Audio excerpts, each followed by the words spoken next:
Hello everyone, সবাই কেমন আছো? তো আজকে দুপুরবেলা আমি এখানে যে রান্নাগুলো দেখতে পাচ্ছি এর মধ্যে শুধুই ডিম ভাজাটা করেছি।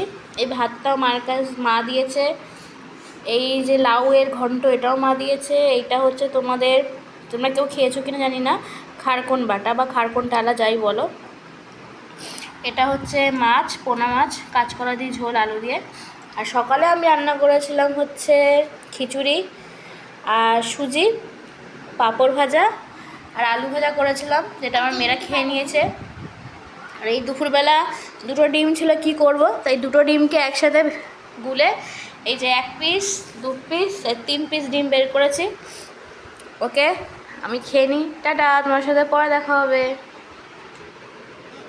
খেতে খেতে মনে পড়লো, তোমাদেরকে তো বলিনি যে আমি কেন ভাত খাচ্ছি, আমার মেয়েরা কেন খিচুড়ি খাচ্ছে দুপুরবেলা।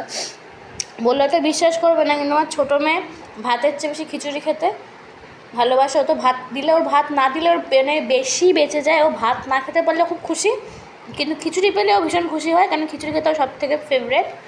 আর আমার বড় মেয়েও যাই খিচুড়ি খেতে খুব ভালোবাসে। দিয়ে ওরা খিচুড়ি খাচ্ছে, আর আমার যেহেতু খিচুড়িটা নেই, শেষ হয়ে গেছে, তো আমাকে বাধ্য হয়ে ভাতটাই খেতে হচ্ছে। ওকে, টাটা।